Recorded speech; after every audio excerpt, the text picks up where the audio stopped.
जीवन रस है। भक्ति को समझ के कोई समझ पाया नहीं।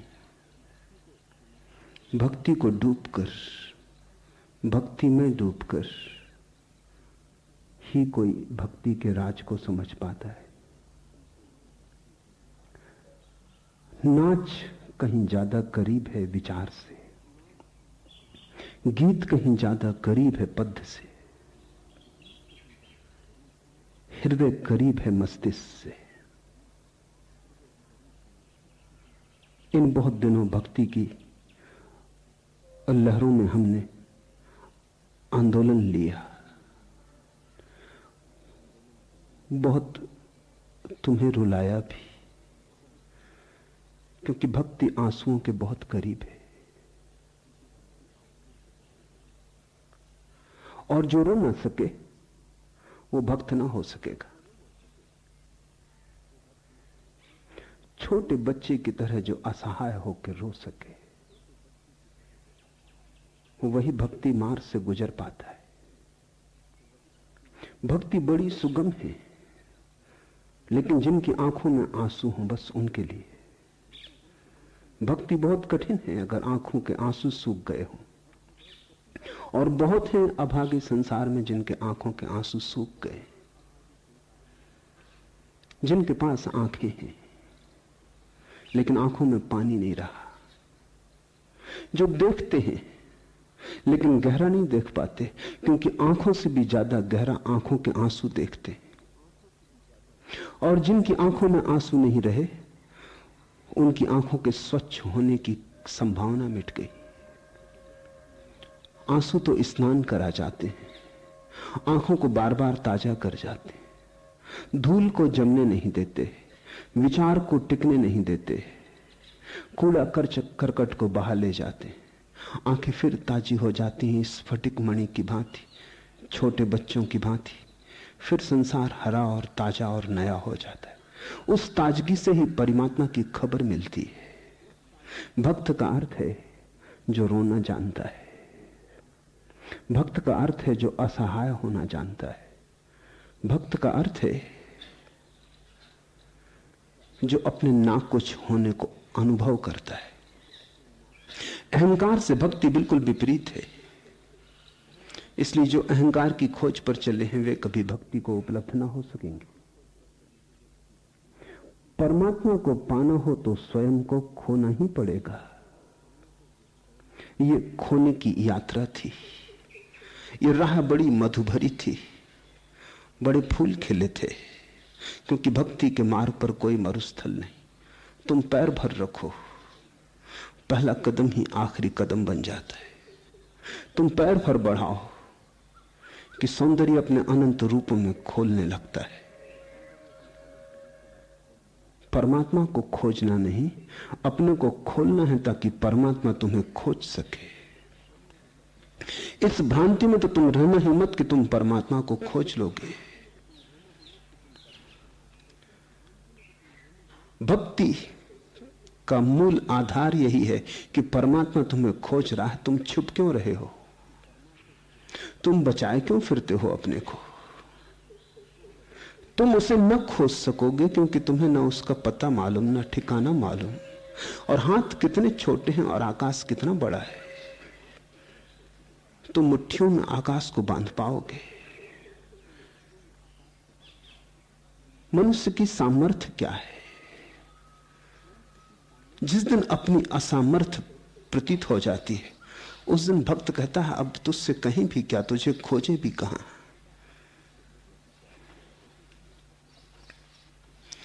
लिखें जो कुछ और तो हमारी मजाल क्या, इतना ही लिख के भेज दिया है, तरस गए।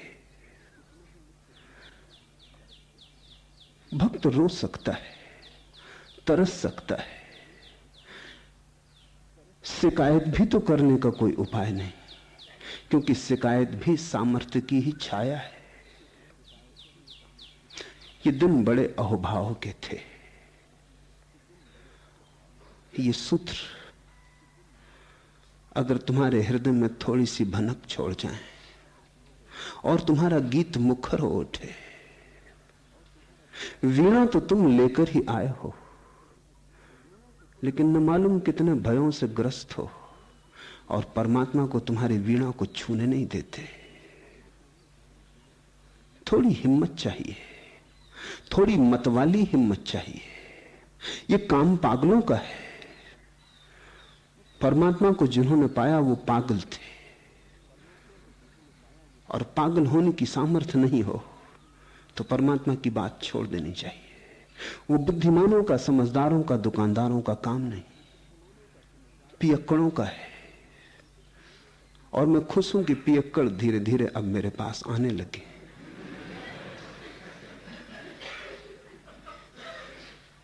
मतवालों को धीरे धीरे खबर मिलने लगी है। स्वाभाविक है, जिससे कोई कुआं खोदता है तो पहले कंकड़ पत्थर हाथ लगते हैं, फिर कूड़ा करकट निकलता है, फिर मिट्टी की परतें निकलती, फिर जलधार आती। अब जलधार आ गई। अब तो दीवानों से ही मुझे बात करनी, क्योंकि वे ही केवल ले सकेंगे। ये अंतिम सूत्र है नारद के। भक्त को वाद विवाद नहीं करना चाहिए, ऐसा हिंदी में अनुवाद किया है। मूल संस्कृत का अर्थ तो इतना ही होगा, भक्त को वाद विवाद नहीं। वही ठीक है। करना चाहिए कि बात ही भक्त के लिए उचित नहीं, क्योंकि करना चाहिए में करता आ गया, व्यवस्था आ गई। तुम कुछ करोगे तो तुम मिट ना सकोगे। अगर तुमने कुछ किया तो तुम अपने ही विपरीत कुछ करोगे। वाद विवाद उठता था और तुमने नियम बना लिया कि वाद विवाद नहीं करना चाहिए, तो वाद विवाद मिट थोड़ी जाएगा। मत करो, छिपा रह जाएगा। मत लाओ, बाहर भीतर रह जाएगा। और भीतर रहे इससे तो बेहतर था कि बाहर आ जाए। ये तो ऐसा हुआ जिससे रोग को भीतर छिपा लिया, नासूर बनेंगे उससे। ये तो मवाद को भीतर रख लेना हो जाएगा। इसलिए मैं ऐसा अनुवाद न करूंगा कि भक्त को वाद विवाद नहीं करना चाहिए। करना चाहिए कि बात ही भक्त नहीं जानता। कर्तव्य की भाषा ही भक्त की भाषा नहीं है, उसकी भाषा प्रेम की है। भक्त को वाद विवाद नहीं, बस इतना काफी है। क्यों नहीं? क्योंकि जिसने जाना हो वो विवाद कैसे करे। विवाद तो टटोलने जैसा है। अंधेरे में कोई टटोलता है, रोशनी हो फिर कोई टटोलता है। अंधा टटोलता है, रोशनी में भी आंखें हो तो फिर कोई टटोलता है। जिसे पता है, जिसे अनुभव हुआ है, जिसके जीवन में थोड़ी भी सत्य की किरण उतरी है, जो उस किरण के साथ थोड़ा नाचा है, रास रचाया है, वो बात विवाद करेगा। उसके पास न तो कुछ सिद्ध करने को है, न किसी को अशुद्ध करने की, असिद्ध करने की कोई आकांक्षा है। वो तो अपना प्रमाण है। भक्त को वाद विवाद नहीं, इसका अर्थ हुआ भक्त अपना प्रमाण है। वाद विवाद तो वे करें जिनके पास अपना कोई प्रमाण नहीं। विवाद का अर्थ यह होता है कि हमें अनुभव नहीं हुआ। भक्त से लड़ो, झगड़ो, भक्त कहेगा आंखों में झांको मेरी, मेरे आंसुओं का स्वाद लो, मेरे साथ नाचो। ये मैंने घुंघर बांधे पैरों में, तुम भी बांधो। ये मैंने धूप थाल सजाया, तुम भी अर्चना करो। जैसा मुझे हुआ तुम्हें भी हो जाएगा, क्योंकि मुझ जैसे अपात्र को हो गया तो तुम जैसे पात्र को ना होगा। भक्त ये कहता है कि मुझको हो गया, मुझ जैसे पापी को हो गया तो तुम जैसे पुण्यात्मा को ना होगा। मैं तो कुछ भी ना जानता था और परमात्मा मेरे द्वार आ गया, बस मेरी पुकार से आ गया। तुम तो बहुत जानते हो, तुम्हारी पुकार से ना आएगा। भक्त को वाद विवाद नहीं। वाद विवाद का अर्थ है कि तुम्हारे जीवन में प्रमाण नहीं है, तुम कहीं और खोजते हो, परिपूरक प्रमाण खोजते हो। जो तुम्हारे पास नहीं है उसे तुम शब्दों से सिद्ध करना चाहते हो। जिसकी सुगंध तुम्हारे जीवन में नहीं है तुम विवाद से समझाना चाहते हो कि है। भक्त को वाद विवाद नहीं, इसलिए नहीं कि ये कोई नियम है, बल्कि इसलिए कि ये असंभव हो जाता है। प्रेमी क्या विवाद करे? तुम मजनू से पूछो, लैला के संबंध में वो विवाद ना करेगा। वो लैला के सौंदर्य को भी सिद्ध करने की कोशिश ना करेगा। वो तुमसे कहेगा मजनू की आंखें पालो, मैंने जैसा देखा है वैसा तुम भी देखो। मजनू देखने का एक ढंग है, भक्त भी देखने का एक ढंग है। अंधे से क्या विवाद करोगे अगर प्रकाश सिद्ध करना हो? अंधे को तुम विवाद से समझा सकोगे? तुम जो भी प्रकाश के संबंध में कहोगे वो गलत ही समझा जाएगा। आंख जिसके पास नहीं है कैसे समझाओगे उसे? अंधा कहेगा मैं सुन सकता हूं, तुम अपने प्रकाश को थोड़ा बजाओ तो मैं उसकी धुन आवाज सुन लूं। अंधा कहेगा मैं चख सकता हूं, तुम थोड़ा मेरी जीभ पर रख दो अपने प्रकाश को ताकि मैं उसका स्वाद ले लूं। अंधा कहेगा मैं छू सकता हूं, मेरे पास लाओ, कहां है तुम्हारा प्रकाश? तुम कहते हो मैं प्रकाश से गिरा हूं, चारों तरफ प्रकाश है, मैं अपने हाथ फैलाता हूं, कहीं प्रकाश का पता नहीं चलता। क्या करोगे तुम थक जाओगे, हार जाओगे। अंधे को प्रकाश के संबंध में तर्क देने का कोई अर्थ नहीं। अगर कुछ तुमसे हो सके तो अंधे की आंखों को ठीक करने की व्यवस्था करो।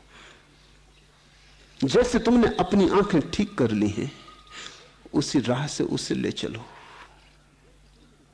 चैतन्य के पास एक तार्किक विवादी आया। चैतन्य खुद अपनी युवावस्था में बड़े तार्किक थे, बड़े पंडित थे।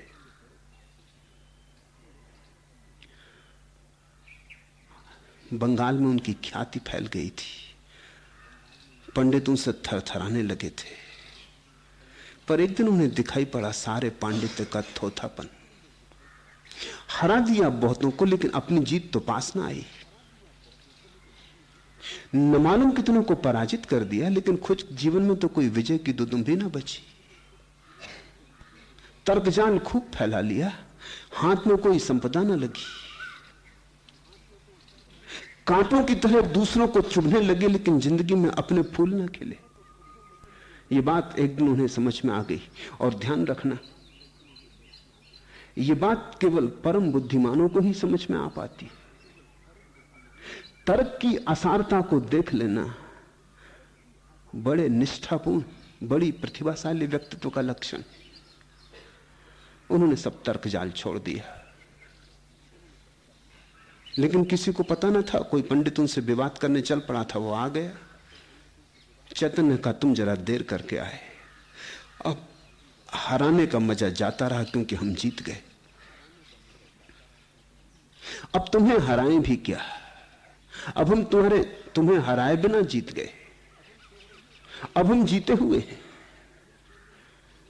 थोड़ी देर कर दी आने में। अब हम खाली अंधेरे में टटोलते नहीं हैं, रोशनी मिल गई, गीत पकड़ लिया है, नाचते। ये लो तंबूरा, नाचो।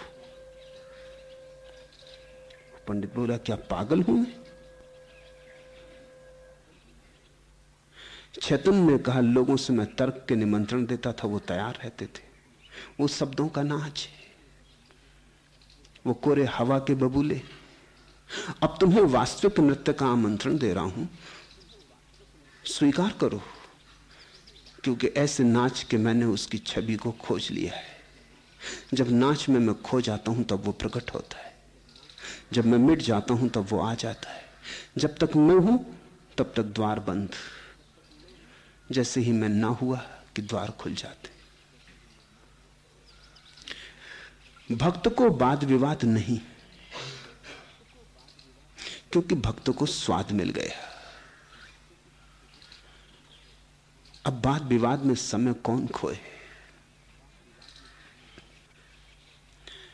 क्यों कर भूले भटके फिरते, भेद ढूंढने जग नस्वर का। अंतर्दीप जलाकर देखो, मानव ही प्रमाण ईश्वर का। ब्रह्म सूत्र का एक बड़ा बहुमूल्य सूत्र है, नारद के सूत्र से मेल खाता। तर्क प्रतिष्ठानाथ, तर्क की कोई प्रतिष्ठा नहीं। यद्यपि साधारण जीवन में तर्क की ही प्रतिष्ठा दिखाई पड़ती है। जो जितना बड़ा तार्किक उतना ही ज्ञानी मालूम पड़ता है। लेकिन परम ज्ञानियों ने कहा कि तर्क की कोई प्रतिष्ठा नहीं। तर्क की अप्रतिष्ठा को समझो। तर्क कुछ भी सिद्ध नहीं करता, सिद्ध करता मालूम होता है। क्योंकि जो भी तर्क सिद्ध करता है उसी को तर्क से ही असिद्ध किया जा सकता है। इसलिए तो तार्किक सदियों सदियों तक तर्क विवाद करते रहते हैं, फैलाते जाते हैं जाल को। निष्कर्ष कोई हाथ नहीं आता। 5000 वर्षों के दर्शन शास्त्र का इतिहास यह है, शून्य हाथ लाई, शून्य, कुछ भी हाथ आया नहीं। कितने बड़े विवादी हुए, कितने बड़े तर्कनिष्ठ लोग हुए, तर्क की कैसी बाल की खाल निकाली। लेकिन ऐसा कोई तर्क आज तक नहीं दिया जा सका है जिसका विपरीत तर्क न खोजा जा सके। और ऐसा कोई भी तर्क नहीं है जो स्वयं को ही न काट दे। हम जीवन में रोज रोज तर्क देते हैं। कभी तुमने ख्याल किया, कभी अपने ही तर्क के विपरीत खड़े होकर देखो,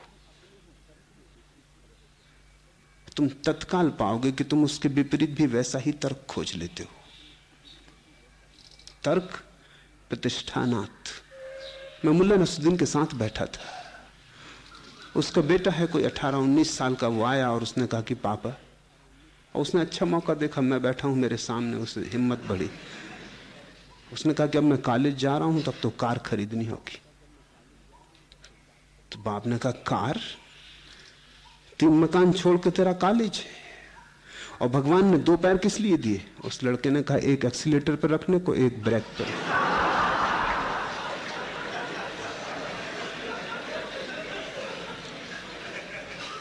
तर्क की कोई प्रतिष्ठा नहीं है। तर्क का करोगे क्या? मुल्ला सोच रहा था, बड़ा तर्क दिया उसने कि भगवान ने 2 पैर किस लिए दिए।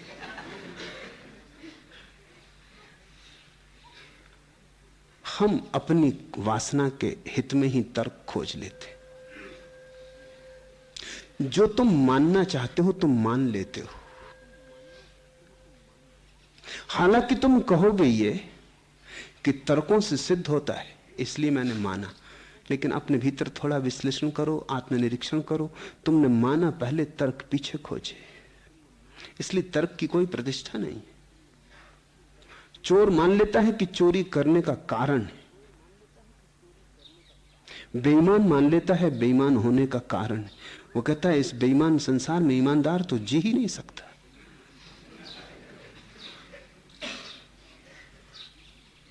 चोर मान लेता है सभी चोर है। हिंसक मानता है कि अहिंसा से तो कैसे जियोगे। तुम जो मान लेना चाहते हो, मानते तुम पहले हो, तर्क तुम पीछे से जुटाते हो।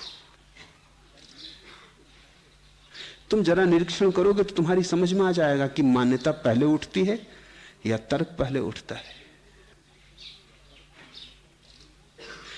तर्क तो सिर्फ अपने को समझाना है कि मैं विचारशील हूं। वासना निर्बुद्धिपूर्ण मालूम होती है। तर्क वासना को बुद्धिमत्ता का आभास देता है। जैसे ईश्वर को मानना है वो ईश्वर के पक्ष में तर्क खोज लेता है, जैसे ईश्वर को नहीं मानना है वो ईश्वर के विपक्ष में तर्क खोज लेता है। और दोनों का विवाद चलता रहे, विवाद का कभी कोई अंत नहीं आता, आ ही नहीं सकता, क्योंकि भीतर गहरे में विवाद है ही नहीं, उन्होंने पहले मान ही रखा है। तर्क तो केवल ऊपर की सजावट है, उसके बदल देने से कुछ भी ना बदलेगा।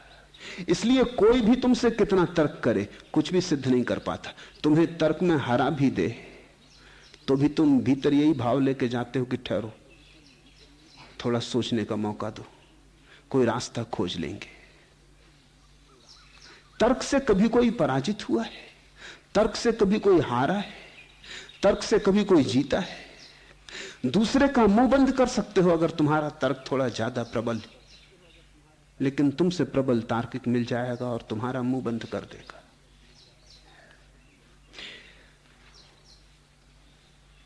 ब्रह्म सूत्र का यह वचन हजारों साल के अनुभव का सार है।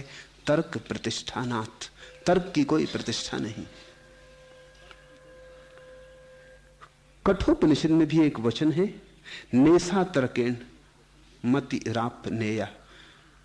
तर्क से, बुद्धि से उसकी उपलब्धि नहीं है, क्योंकि बुद्धि से तुम वही पा सकते हो जो तुमने जाना ही हुआ है।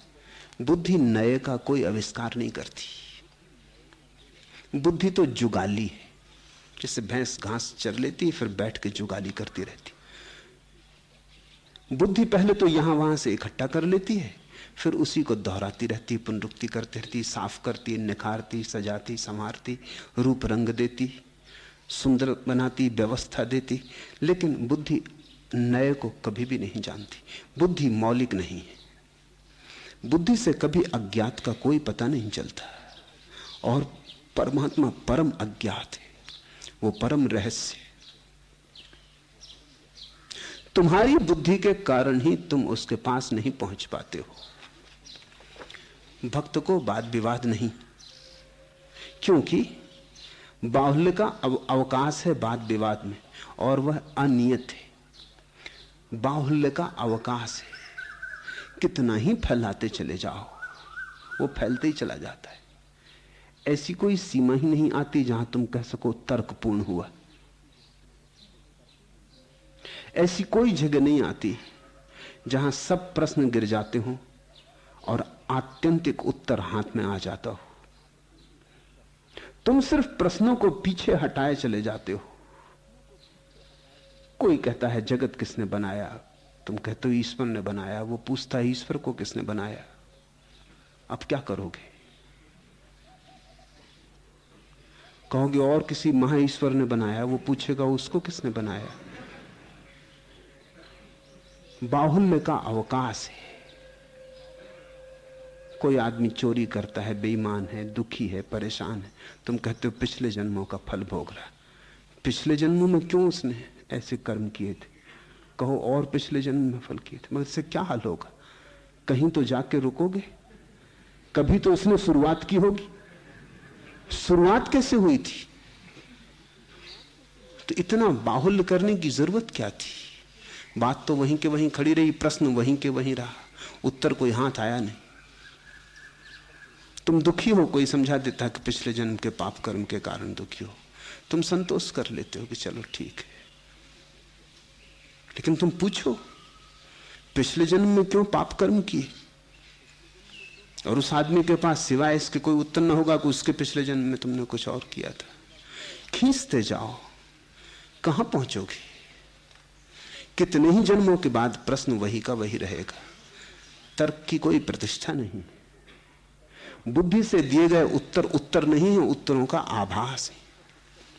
उनसे धोखा होता है कि उत्तर मिल गया, और जिसको धोखा हो गया कि उत्तर मिल गया वो जीवन को व्यर्थ ही गंवाने लगता है, क्योंकि उत्तर की खोज बंद हो जाती। उत्तर तो ऐसा चाहिए जिसके मिलते ही सब हल हो जाए, सारी ग्रंथियां सुलझ जाएं। इसलिए परमात्मा के अतिरिक्त कोई उत्तर नहीं, और परमात्मा का उत्तर बुद्धि का उत्तर नहीं। अत्यंत शांत अवस्था में, जहां बुद्धि की सारी तरंगें सो जाती, जहां हृदय प्रेम से लबालब होता है, जहां हृदय की प्याली प्रेम को बहाती, उन घड़ियों में तर्क से नहीं, भाव से, विचार से नहीं, प्रार्थना से, सोचने समझने से नहीं, मतवालेपन से, जो प्रभु की मधुशाला में पी के नाचने लगते हैं, केवल उनको। लेकिन कठिनाई है, दुनिया तुम्हें पागल कहेगी। अमेरिका का एक बहुत प्रसिद्ध कवि है अलेन गिन्सबर्ग। कुछ दिन पहले मैं उसका जीवन चरित्र पढ़ता था। वो कोई 28 साल का था।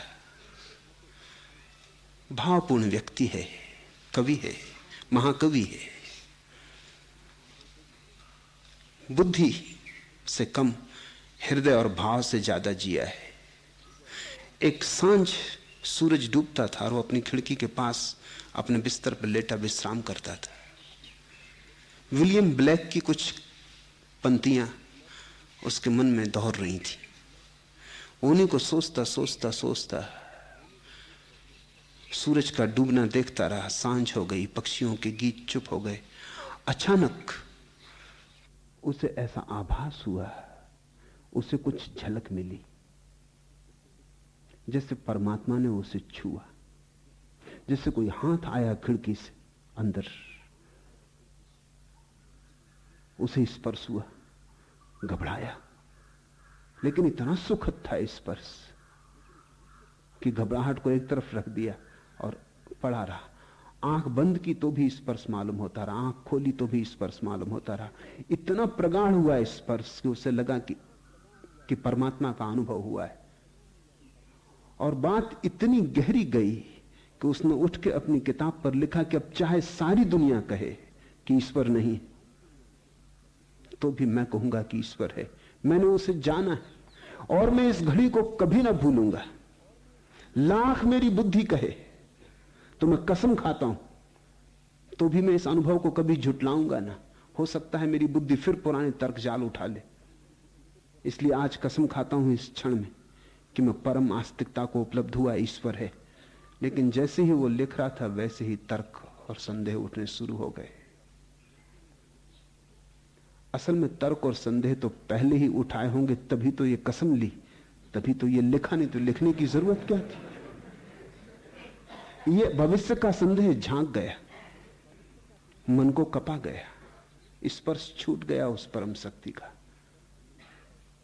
लेकिन फिर भी छाया डोलती रही। लिख के वो बाहर आया। उसके मन को हुआ किसी को कह दूं, शायद इस क्षण कोई दूसरा भी मुझ में पहचान ले कि कुछ हुआ है, क्योंकि वो जमीन पर चलता हुआ मालूम नहीं हो रहा था, जैसे इंद्रधनुषों पर उड़ा जा रहा हो, आकाश के मार्ग पर हो। जमीन का सारी कशिश खो गई, जैसे गुरुत्वाकर्षण न रहा। वो भाग के अपने पड़ोस में गया। दो लड़कियां अपनी दरवाजे पर खड़ी बात करी। उसने कहा, सुनो, ईश्वर है, मुझे उसका अनुभव हुआ है। खिड़की से उसने हाथ डाला और मुझे छुआ। उन दोनों ने जल्दी से दरवाजा बंद कर लिया कि कौन पागल। वो उसे पहचानती थी, लेकिन अब तक इतनी ख्याल था कि कवि है, लेकिन आज बिल्कुल गया। उन्होंने घबराहट में दरवाजा बंद कर लिया। इसने दरवाजे पर दस्तक दी तो उन्होंने खिड़की से कहा, हट जाओ, नहीं हम पुलिस को खबर कर देंगे। इसने कहा, परमात्मा का अनुभव और पुलिस को खबर। अपने एक मित्र को जो कि मनोचिकित्सक था, इसने फोन किया कि वो तो शायद समझ सकेगा, मन के संबंध में इतना जानता है। उसने फोन किया कि मुझे परमात्मा का अनुभव हुआ। अब थोड़ा डरा हुआ था क्योंकि लड़कियों ने जो व्यवहार किया था, थोड़ा डरते से उसने कहा कि मुझे परमात्मा का अनुभव हुआ है और तो शायद कोई समझ ना सके, तुम समझोगे। उसने कहा कि तुम सीधे भागे यहां चले आओ, तुम्हें इलाज की जरूरत। तब संदेह और भी बढ़ गया। सोचा कि कुछ गलती हो गई है। अपने कागज पर देखा, अभी भी घटना इतने करीब थी, कुछ ही क्षण बीते थे। अभी भी रोआ रोआ उसका पुलकित था, जैसा नारद कहते, रोमांच हो आता है भक्त को, आंखें गदगद हो जाती हैं, आंसू झरने लगते हैं। अभी सब गीला था, अभी सब ताजा था, अभी अभी तो हुई थी घटना, अभी देर भी ना हुई थी। लेकिन संदेह पकड़ने लगे। सोचा कि बेहतर है कि मैं चला ही जाऊं, कौन जाने कोई वहम हुआ, किसी भ्रम में पड़ा, मन का कोई प्रक्षेपण था, या कि मैं पागल हो गया, आत्मसम्मोहित हो गया। कहीं विलियम ब्लैक की कविता को दोहराने के कारण ही तो ये सब घटना नहीं हो गई। वो गया मित्र के घर, मित्र उसे लिटाया, इंजेक्शन दिए। 8 महीने उसको अस्पताल में रखा गया। पागल की तरह। ये संसार जिनको परमात्मा का अनुभव हो उनको पागल की तरह व्यवहार करता है। उसमें भी संसार का कोई कसूर नहीं। वो 8 महीने के बाद निकल सका पागल खाने से सिर्फ ये भरोसा दिला के कि वो बात गलत थी। उसने लिखा है कि मैं तब भी जानता था कि बात एकदम गलत नहीं थी, लेकिन अब परमात्मा की जिंदगी भर पागल तो बने रहने का कोई अर्थ नहीं।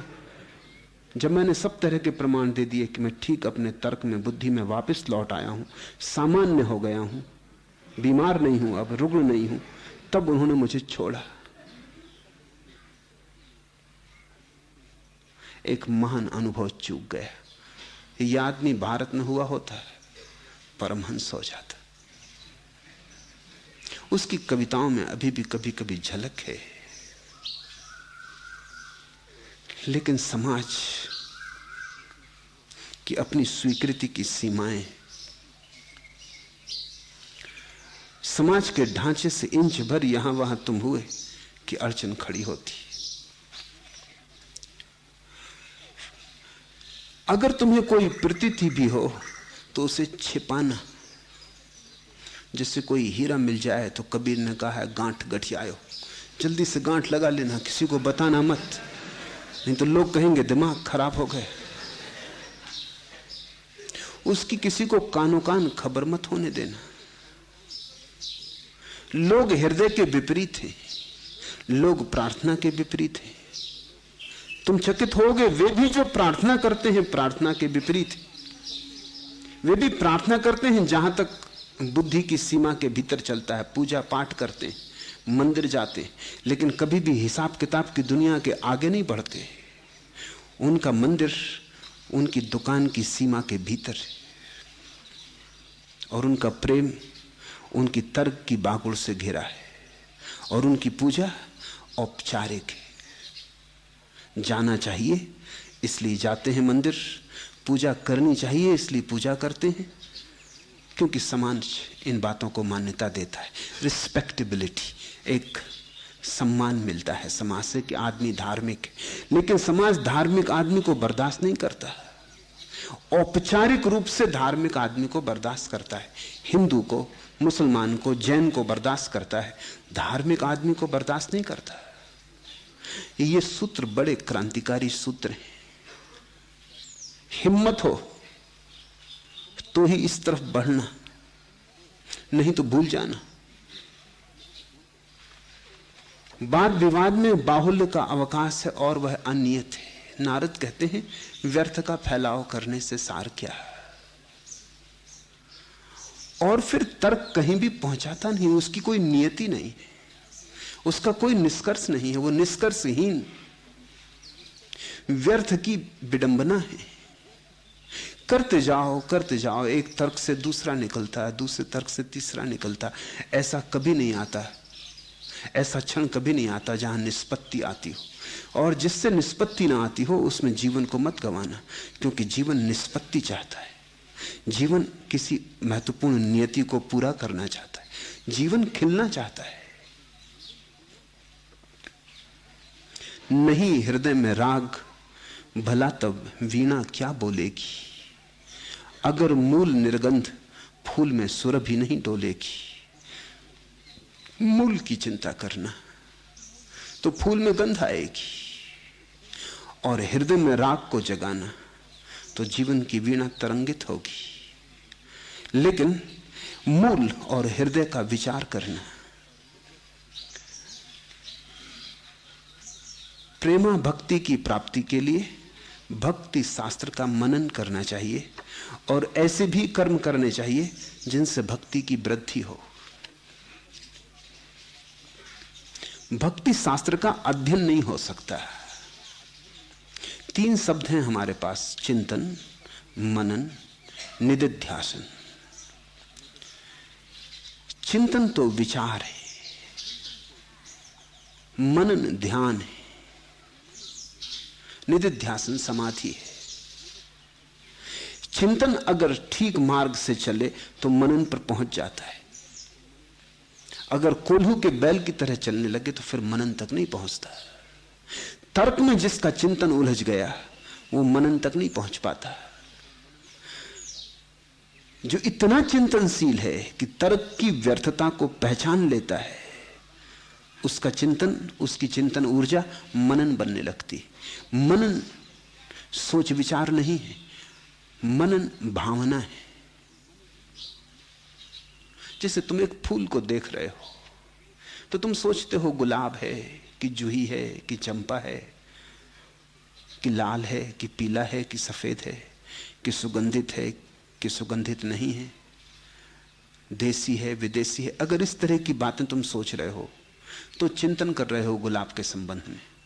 पहले जो गुलाब देखे थे उनसे तुलना कर रहे हो, उनसे सुंदर है कम सुंदर है, तो तुम चिंतन में लगे हो। अगर तुम सिर्फ गुलाब को देख रहे हो, भावाविष्ट, सोच नहीं रहे, न अतीत के गुलाबों से कल तुलना कर रहे हो, न भविष्य के गुलाबों से, न कोई व्याख्या विश्लेषण नामकरण कर रहे हो, तुम सिर्फ देख रहे हो, तुम सिर्फ आंखों से पी रहे हो, तुम सिर्फ गुलाब को अपने हृदय में उतरने दे रहे हो।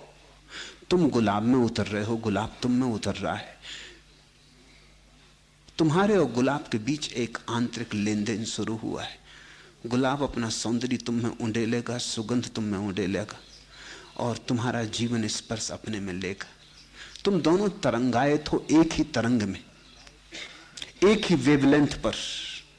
तो मनन, अब न यहां कोई चिंतन है, न कोई विचार उठता है, तुम निपट भोग रहे हो। विचार की एक भी परत बीच में नहीं, तुम पूरे खुले हो। तुमने हृदय के सारे कपाट खोल दिए, तुम्हारा स्वागत परिपूर्ण है। तुम में पुलक उठाएगा, तुम्हारा रोआ रोआ रोमांचित हो जाएगा। गुलाब से तुम्हें परमात्मा का हाथ फैला हुआ अनुभव होने लगेगा। गुलाब तुम्हारे हृदय को छू जाएगा, उसकी गुदगुदी तुम में प्रविष्ट हो जाएगी। तुम दो न रह जाओगे। एक क्षण ऐसा आएगा मनन का जहां तुम ये न कह सकोगे कौन गुलाब है कौन मैं हूं, जहां दोनों की सीमाएं एक दूसरे पर छा जाएंगी, जहां दोनों एक हो जाएंगे, करीब आ जाएंगे। तो मनन, नारद कहते हैं भक्ति शास्त्र का मनन चिंतन नहीं हो सकता है। चिंतन करोगे तो बाहुल्य हो जाएगा, विवाद हो जाएगा। मनन, भक्तों के वचन सुनना, सोचना मत उन पर, गुनना। जब भक्त भगवान का नाम ले तो तुम ये मत सोचना कि यही भगवान का नाम है या नहीं। कोई कहे अल्लाह, कोई कहे राम, कोई कहे कृष्ण, तुम नाम पे मत जाना। तुम तो जब कोई अल्लाह कहे तो उसकी आंखों में देखना, झलक आती। जब कोई अल्लाह कहे तो उसमें उठती तरंगों को अनुभव करना। जब कोई अल्लाह कहे तो देखना कैसे उसने अपने को उंडेल दिया उसमें। जब कोई राम कहे तब भी वही देखना। तब तुम पाओगे राम कहो, अल्लाह कहो, रहीम कहो, रहमान कहो, कोई अंतर नहीं पड़ता। भक्त की पुलक एक ही है, रोमांचित हो जाता है। इसलिए तो तुमसे बार बार कहता हूं, आओ जिक्र यार करें, उस परमात्मा का थोड़ा थोड़ा स्मरण। लेकिन अगर तुम नाम पे चले गए तो तुम चिंतन में चले गए, मनन ना हुआ। जिक्र मनन नहीं, जिक्र सोच विचार नहीं है, चिंतन नहीं है। जिक्र तो एक डुबकी है, डूब गए उसमें, मगन हो गए।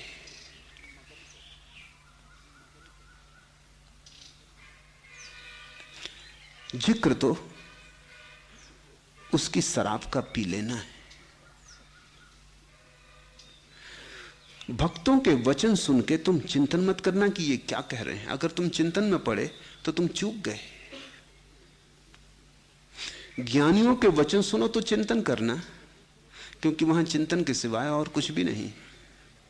भक्तों के वचन सुनो तो उनका हृदय देखना, उनका आनंद देखना। तुम वो क्या कहते हैं ये फिक्र ही छोड़ देना, तुम तो सीधे सीधे उनको देखना।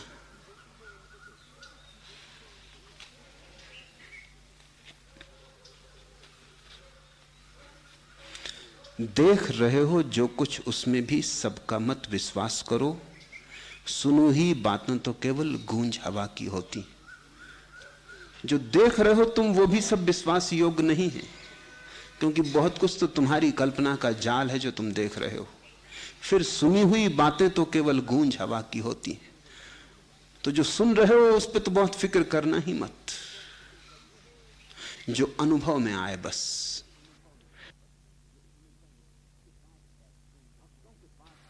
भक्तों के पास बैठ के उनके साथ डोलना, पागलों के साथ बैठ के उनके पागलपन में सहयोगी होना, सहभोगी होना, मतवालों के साथ मतवाले हो जाना। नाचते हो भक्त तो नाचना, गाते हो तो गाना, अपना फासला मिटाना,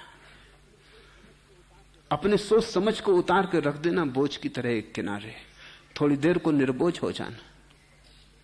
तो तुम्हें पता चलेगा भक्ति शास्त्र क्या है। भक्ति शास्त्र शास्त्रों में नहीं लिखा है, भक्तों के हृदय में लिखा है।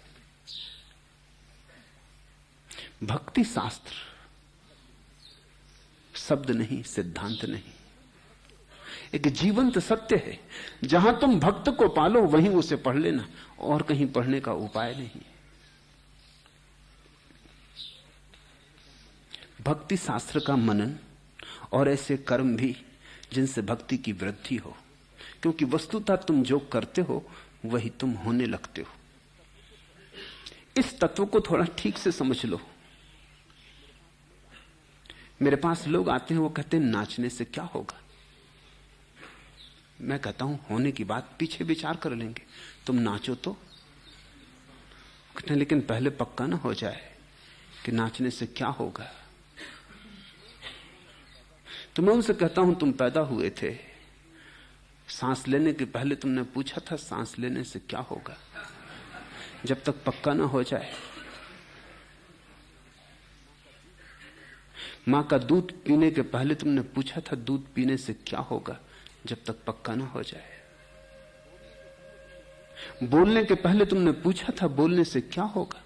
जब तक पक्का ना हो जाए, चलने के पहले पूछा था चलने से क्या होगा। जब तक पक्का ना हो जाए, फिर किसी के प्रेम में पड़ गए थे, पूछा था प्रेम करने से क्या होगा। जब तक पक्का ना हो जाए, सारे जीवन तुम करते रहे, कर कर के जानते रहे। परमात्मा के साथ ही ये जाति क्यों करते हो कि पहले पूछना चाहते हो।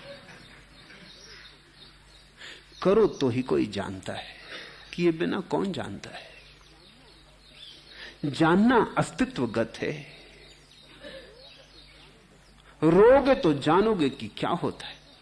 दूसरे को रोते देख के भी ना जानोगे, क्योंकि आंख से आंसू बहना तुम क्या पहचानोगे हृदय में क्या बहा। आंख से बहते आंसुओं को देखकर प्राणों में कौन गूंज उठी कैसे जानोगे। आंसू ही दिखाई पड़ेंगे। आंसुओं का कोई परीक्षण नहीं किया जा सकता। तुम आंसू इकट्ठे कर लो, भक्त के, किसी दुखी के, और दोनों के आंसुओं को ले जाओ प्रयोगशाला में। वैज्ञानिक कोई फर्क ना बता सकेंगे कि कौन से आंसू भक्त के हैं और कौन से दुखी के, क्योंकि आंसू तो बस आंसू हैं, सब खारे, सब एक से। लेकिन भक्त अहोभाव से रोता है। भक्त के रुदन में दुख नहीं, परमानंद है।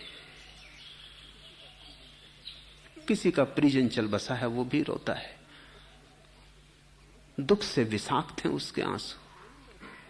लेकिन इस आनंद और दुख को आंसू में ना पकड़ सकोगे, क्योंकि आनंद और दुख तो भीतर की बात है। आंसू कुछ भी नहीं कह सकते। तुम ही रोओगे जब आनंद से, तभी तुम जानोगे। यह अनुभव वैयक्तिक है, ये दूसरे से पूछ के भी नहीं समझे जा सकते। प्रेम को बिना जाने कौन जान पाया प्रेम क्या है।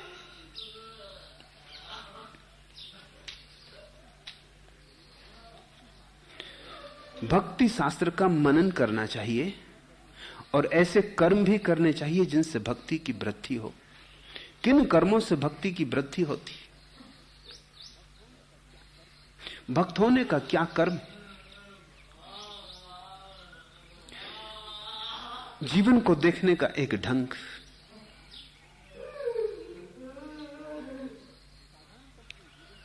साधारणतः तुम जीवन को बड़े अविश्वास से देखते हो।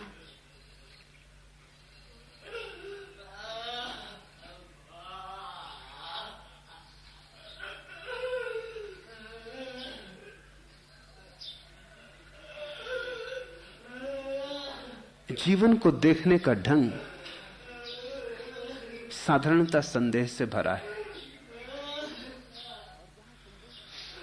और जहां संदेह खड़ा हो वहां तुम जो भी करोगे वो कृत्य भक्त का ना हो सकेगा। भक्त का कृत्य उठता है श्रद्धा से। वही कृत्य तुम दो तरह से कर सकते हो, संदेह से भर के भी कर सकते हो, श्रद्धा से भर के भी कर सकते हो। श्रद्धा से भर के किया कि कृत्य भक्त का हो गया, संदेह से भर के किया कि साधारण कृत्य हो गया। तुमने किसी को 2 पैसे भीख में दे दिए, ये तुम ऐसे भी दे सकते हो कि टालो। अब आदमी सिर पर खड़ा है, 2 पैसे दे के निपटा लेना अच्छा है। तब भी तुमने 2 पैसे दिए, मगर व्यर्थ। तुम कुछ भी न देते और इस आदमी पर श्रद्धा रखते, इस आदमी में आदमी देखते, कम से कम न देखते परमात्मा, तो कृत्य भक्त का हो जाता। तुम क्या करते हो उसका गुणधर्म तुम पे निर्भर है। देखो लोगों को, तुम्हारी आंख अगर श्रद्धा से भर के देखती है, प्रेम से भर के देखती, सहानुभूति से भर के देखती, तो कृत्य भक्त का हो गया। ऐसे ही धीरे धीरे यही आंख तैयार होती जाएगी और परमात्मा को खोज लेगी। परमात्मा छिपा नहीं है, सिर्फ तुम्हारी आंख तैयार नहीं।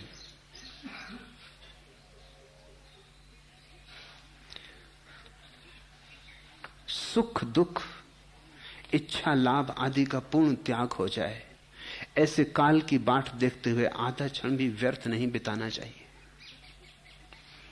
सुख दुख इच्छा लाभ आदि का पूर्ण त्याग हो जाए।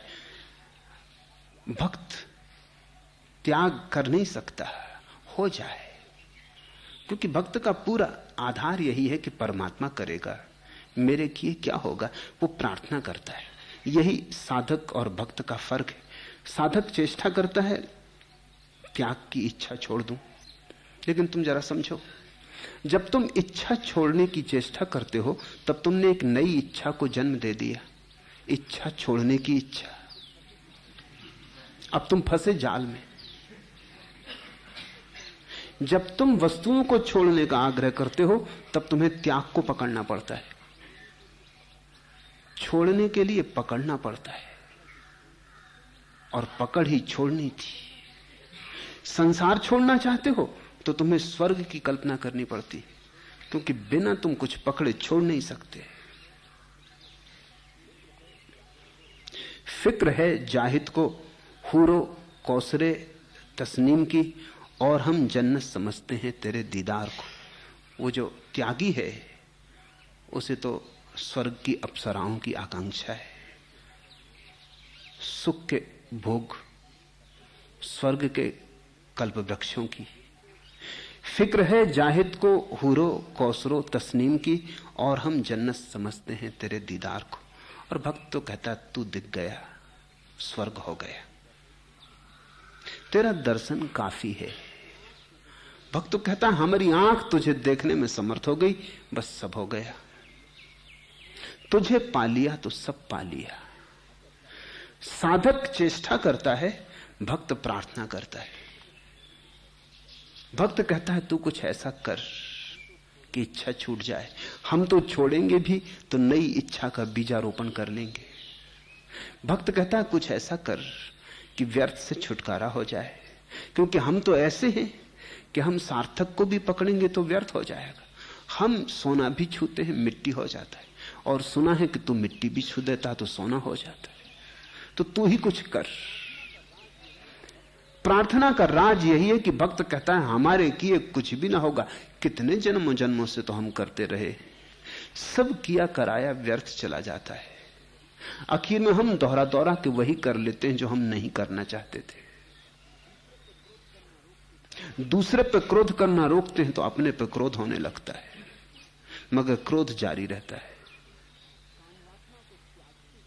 काम वासना को त्यागते हैं तो काम वासना से चित्त भर जाता है, छुटकारा नहीं होता।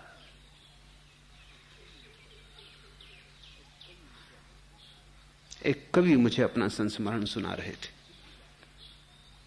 दिल्ली जाते थे राष्ट्रीय कवि सम्मेलन में भाग लेने। जिस कंपार्टमेंट में थे, ग्वालियर से एक महिला और उसका बच्चा सवार हुआ। कभी बच्चे के साथ खेलते रहे, फिर सांझ ढल गई, फिर अंधेरा होने लगा, फिर रात होने लगी। महिला सोने को तैयार हुई, लेकिन कुछ डरी और झिझकी सी थी। कवि ने पूछा क्या बात है, कुछ परेशानी है? उसने कहा नहीं कुछ परेशानी नहीं। आप कहां जा रहे हैं? तो कवि ने कहा मैं दिल्ली जा रहा हूं राष्ट्रीय कवि सम्मेलन में भाग। उस महिला ने कहा तब तो कोई फिक्र नहीं, कवि है फिर तो कोई खतरा नहीं। वो लेट गई, सो गई। कवि मुझसे कहने लगे मुझे बड़ा है धक्का पहुंचा कि उस स्त्री ने कहा कवि है तब तो फिर कोई खतरा नहीं। तो मैंने कहा कि तुम स्त्री की बात को कुछ गलत समझे, साधु महात्मा होता तो खतरा था। कवि हो तो जिंदगी को भोग ही रहे हो। स्त्री कोई त्याज्य वस्तु नहीं है, और स्त्री का अनुभव हो जाए तो मुक्ति हो जाती, धन का अनुभव हो जाए तो धन पे पकड़ खो जाती। स्त्री ने ठीक ही कहा, बड़ी समझदार रही होगी। तुम समझे नहीं उसकी बात को। उसने तुमसे कुछ नहीं कहा, साधु महात्माओं के खिलाफ कुछ कह दी। जो दबाओगे वो भीतर घाव बन जाता है। तुम खुद ही अपने भीतर खोज ले सकते हो, जो भी तुमने दबाया है वही तुम्हारी छाया बन जाती। पश्चिम के बहुत बड़े मनोवैज्ञानिक कार्ल गुस्ताव जुंग ने जो कुछ महत्वपूर्ण खोजें की, उनमें एक खोज है दी शैडो, छाया। वो कहते हैं हर आदमी की एक छाया है। सूरज की धूप में जो छाया बनती है वही नहीं, हर आदमी की एक छाया है। उसने व्यक्तित्व के जिन अंगों को अंगीकार नहीं किया, वो छाया की तरह उसका पीछा करते। उसने जिन जिन व्यक्तित्व की बातों को हटा दिया है अपने से दूर, दबा दिया है अपने से दूर, अचेतन में सरका दिया है, तलघरे में डाल दिया है, वो उसकी छाया है। वो सदा उसका पीछा करती। अगर तुमने क्रोध को दबा दिया तो क्रोध सदा तुम्हारे पीछे खड़ा है, प्रतीक्षा की राह में। कभी भी किसी भी क्षण प्रकट हो जाएगा मौका देखकर। अगर काम को दबा दिया तो काम तुम्हारी छाया बन जाएगा। और जिसने इस तरह से अपने व्यक्तित्व को तोड़ लिया है, खंड खंड कर लिया है, वो उस अखंड को कभी भी ना जान पाएगा। अखंड को जानने के लिए अखंड होना जरूरी है। छाया को आत्मसात करना होगा। वो जो तुमने अपने से अलग कर दिया है वो तुम्हारा है, उसे फिर से अपने में लीन करना होगा। उसको जब तक तुम अलग रखोगे तब तक तुम झूठे रहोगे। हर बच्चे को करना पड़ता है अलग, मजबूरी, मगर सदा अलग रखने की कोई मजबूरी नहीं। जब समझ आ जाए तो उसे आत्मलीन करने की जरूरत है। छोटा बच्चा है, मां बाप की अपेक्षाएं हैं, वो कुछ करता है, मां बाप चाहते हैं कुछ और करे। वो वक्त बेवक्त हंस देता है, मां बाप कहते हैं चुप रहो मेहमान घर में। तो बच्चे को अपने को दबाना शुरू करना पड़ता है। हर बात हर जगह नहीं कही जा सकती, तो बच्चे को अपने भीतर खंड करने पड़ते हैं। बच्चे को एक बात समझ में आ जाती, कुछ त्याज्य है जो स्वीकार योग्य नहीं है, और कुछ स्वीकार योग्य है जो ना भी आता हो तो प्रदर्शन करना जरूरी है। जहां हंसी ना भी आती हो वहां हंसना जरूरी है। जहां रोना आ रहा हो वहां रोना रोक लेना जरूरी है, जहां क्रोध आता हो वहां शांति रखनी जरूरी है। ऐसी बातें बच्चे को धीरे धीरे अपने ही अंगों को काटने के लिए मजबूर कर देती। बच्चा झूठा हो जाता है, अप्रामाणिक हो जाता है। ये तुम्हारा जो कटा हुआ हिस्सा है, ये तुम्हारा यथार्थ है, इसको लीन करना जरूरी है। साधक इसको काटता चला जाता, भक्त इसको लीन कर लेता। भक्त कहता मेरे किए क्या होगा, मैं तो ये खड़ा हूं, जैसा भी हूं, पापी बुरा भला, तुम स्वीकार करो। तुमने ही बनाया ऐसा, तुम ही मार्ग दो, तुमने ही गिराया, तुम ही उठाओ। भक्त का यह भरोसा है कि जिसने जीवन दिया, क्या वो इतना सा न कर सकेगा कि गिरे को उठा ले? जिसने हड्डियों में प्राण फूंके, जिसने मिट्टी को जीवंत किया, क्या उससे इतना भी ना हो सकेगा कि मैं जैसा हूं मुझे ऐसा ही स्वीकार कर ले? फिर मिट्टी भी उसी की है, वासना भी उसी की है, कामना क्रोध भी उसी का है। और मुझसे यह अपेक्षा रखनी कि मैं कुछ कर पाऊंगा, असंभव है। क्योंकि क्रोधी आदमी क्रोध पर विजय पाने के लिए भी क्रोध का ही उपयोग करेगा। हिंसक हिंसा से मुक्त होने के लिए भी हिंसा का ही उपयोग करेगा, इसके अतिरिक्त कोई उपाय नहीं। अगर तुम्हें अपने ही हाथों से अपने जूते के बंद पकड़ के खुद को उठाना है तो कैसे उठ पाओगे? थोड़ा उछल कूद भला कर लो। जिनको तुम साधु महात्मा कहते हो, बस थोड़ी उछल कूद है, बार बार जमीन पर पड़ जाते अपने ही हाथों से। भक्त कहता है तेरे ही हाथों के द्वारा उठना हो सकता है। इसलिए कहता है सुख दुख इच्छा लाभ आदि का पूर्ण त्याग हो जाए। ऐसे काल की बाट देखते हुए आधा क्षण भी व्यर्थ नहीं बिताना चाहिए, आधा क्षण भी बिना प्रार्थना के न जाए। जीवन छोटा है, करने को बहुत है, और एक क्षण बाद हम होंगे या नहीं होंगे इसका भी कुछ पता नहीं।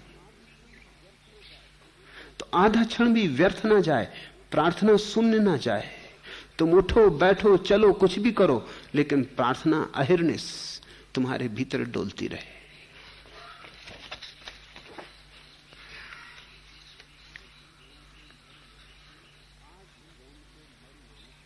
आज व्योम के मरुमानस में इंद्रधनुष उग आया, आत्मचेतना बिना प्राण का रस निशेष न होता। शेष मानते जिसे वही छिप अंतर तम में सोता।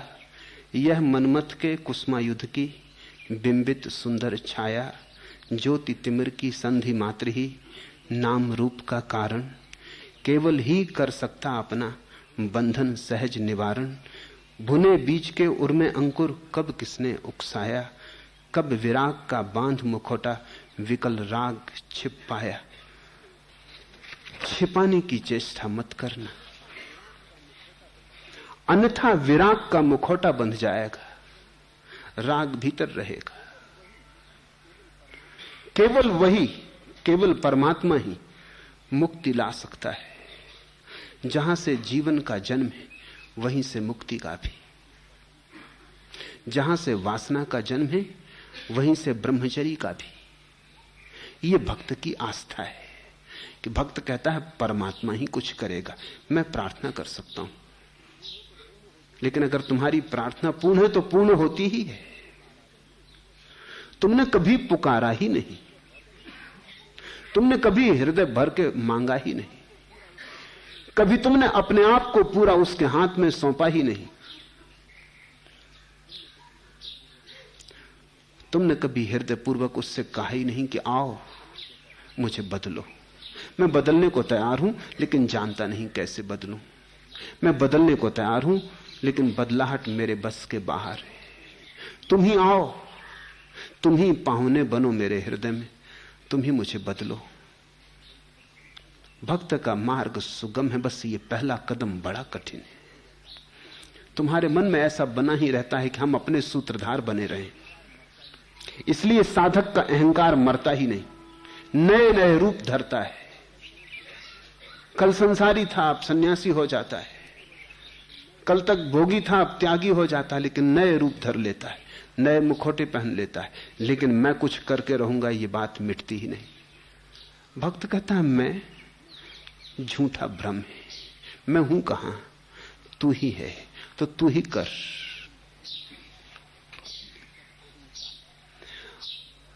अहिंसा, सत्य, शौच, दया, आस्तिकता आदि आचरणीय सदाचारों का भली भांति पालन करना चाहिए। बड़ा महत्वपूर्ण सूत्र है इसमें आस्तिकता। महावीर ने नहीं गिनाया, बुद्ध ने नहीं गिनाया, पतंजलि ने भी छोड़ दिया है। अहिंसा सभी ने गिनाई है, दूसरे को दुख न देना, समझ में आता है।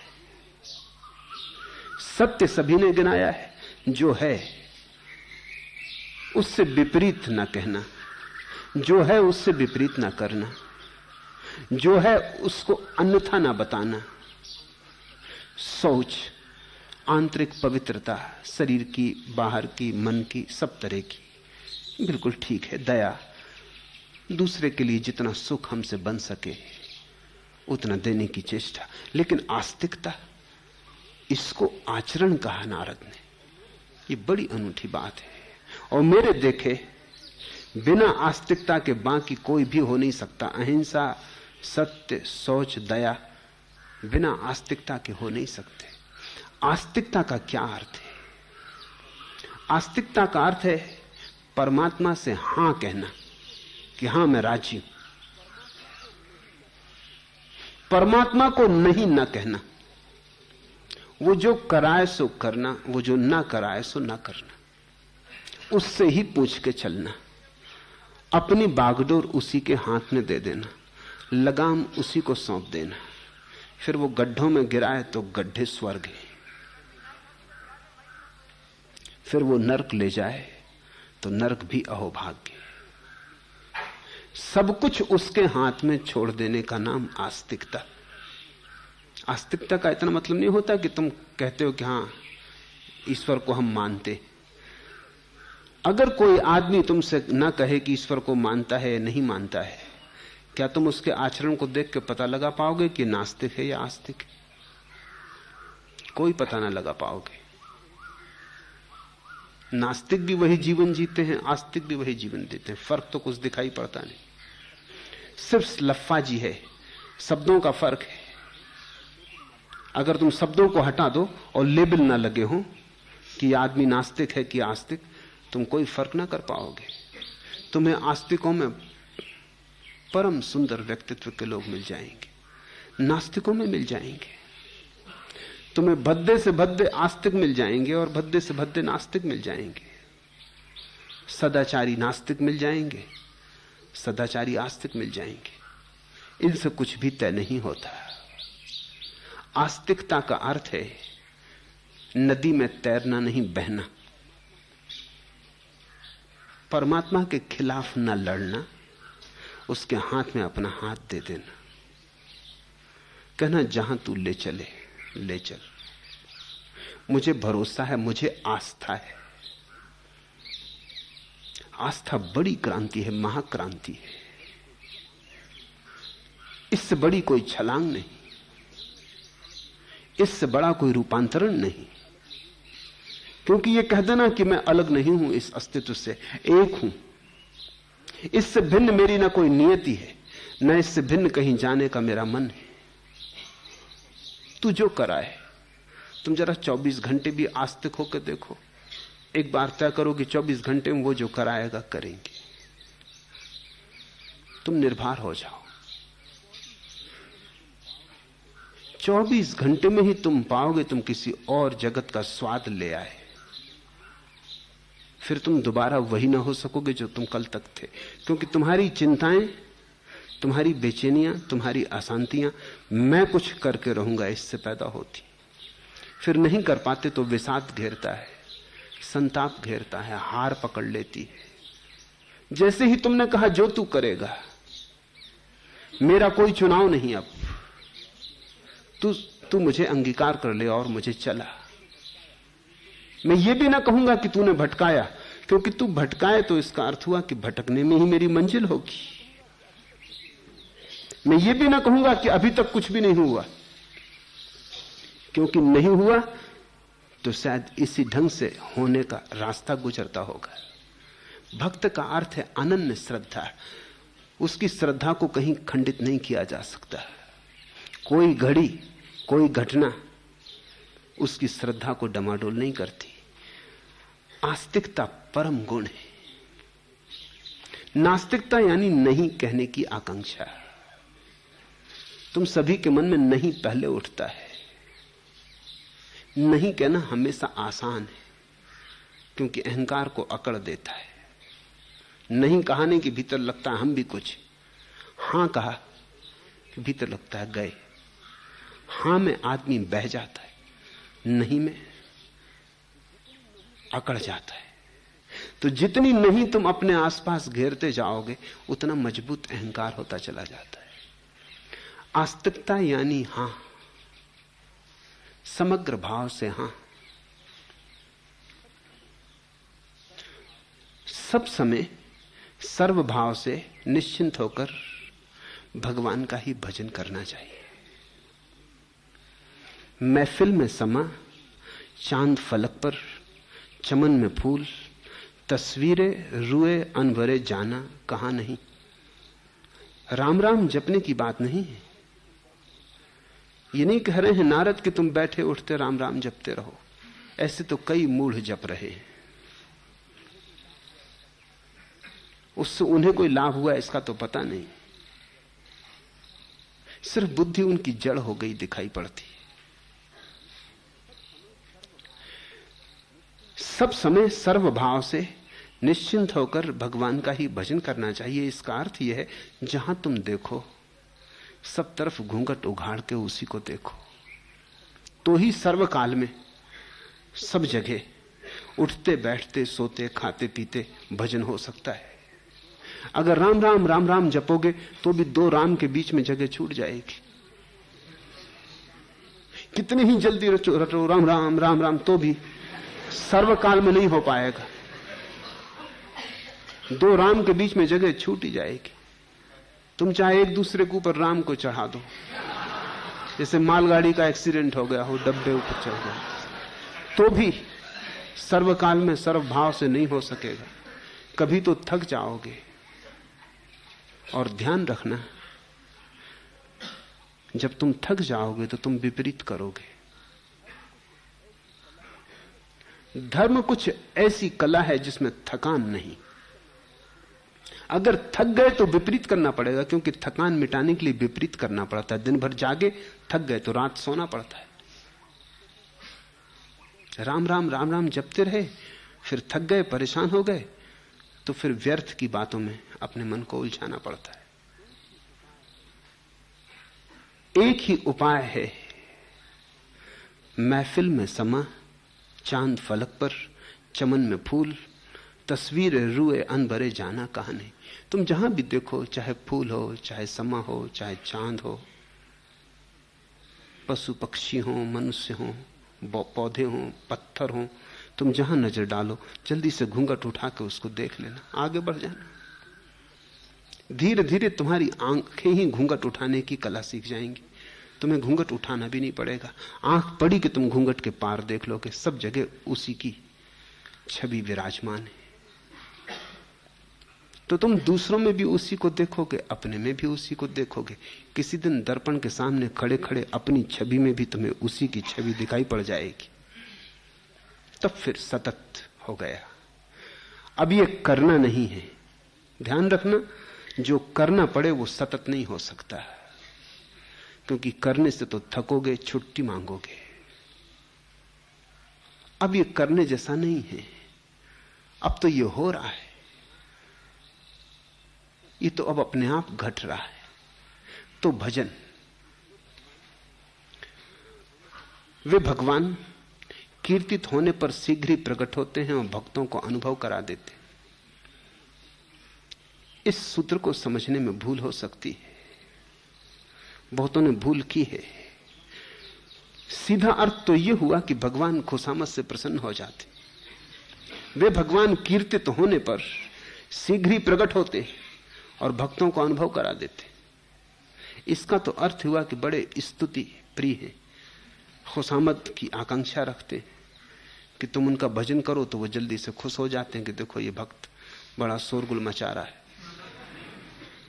नहीं, इसका यह अर्थ नहीं। तुम जब कीर्ति करते हो परमात्मा की तब तुम खुल जाते हो। कीर्तित होने पर वे शीघ्र प्रकट होते हैं। इसका अर्थ हुआ कि कीर्तन करने से तुम्हारा हृदय खुल जाता है। वो तो प्रकट है ही, लेकिन जब तुम उनका स्मरण करते हो परम भाव से, तुम बंद नहीं रह जाते, तुम खुल जाते हो। उस खुलेपन में दर्शन हो जाता है। परमात्मा तो वही है जो सदा मौजूद है।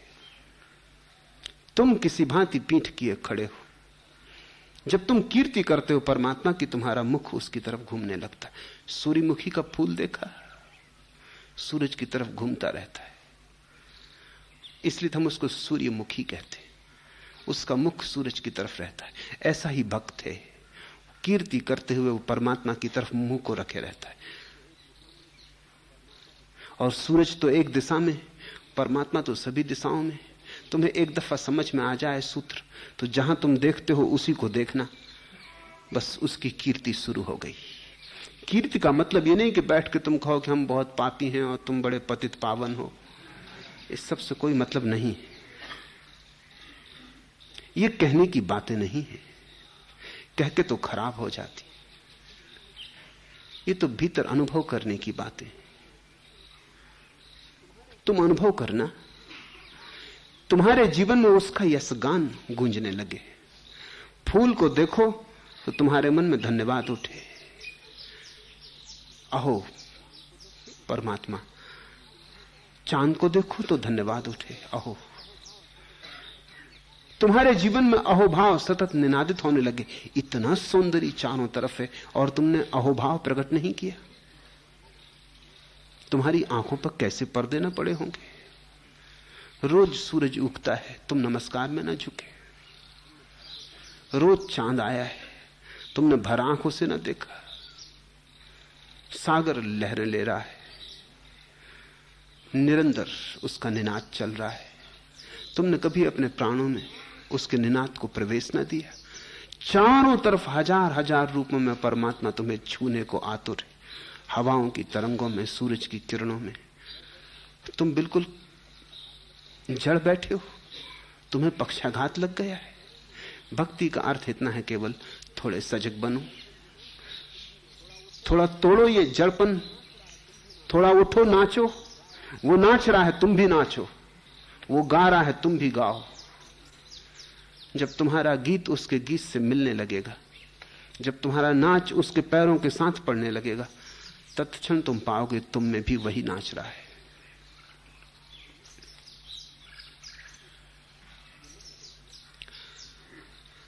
ये मत सोचना कि तुम जब अहोभाव से भरते हो तो परमात्मा अहोभाव से नहीं भरता। तुम उसी के फैलाव हो, उसी का एक हाथ हो। तुम जब आनंदित होते हो, तुम्हारा हाथ जब स्वस्थ होता है, तो तुम्हारा पूरा प्राण भी आनंदित होता है। भक्त और भगवान कोई दो बातें नहीं, दो पंख एक ही पक्षी के, दो पैर एक ही व्यक्तित्व के। कुछ तेरा हुस्न भी है सादा और मासूम बहुत, कुछ मेरा प्यार भी शामिल तेरी तस्वीर में है। भगवान परम प्यारा है, लेकिन भक्त का कुछ मेरा प्यार भी शामिल तेरी तस्वीर में है। भक्त भी उंडेलता है अपने को। ये एक तरफा सौदा नहीं है, ये एक तरफा जाने वाला रास्ता नहीं है। दोनों तरफ से लेन देन है। ये प्रेमी और प्रेसी का लेन देन है, भक्त और भगवान का लेन देन है। ऐसा नहीं है कि तुम ही प्रसन्न होते हो जब भगवान तुम्हें उपलब्ध होता है, भगवान भी प्रसन्न होता है। ये अर्थ है कीर्तित होने से।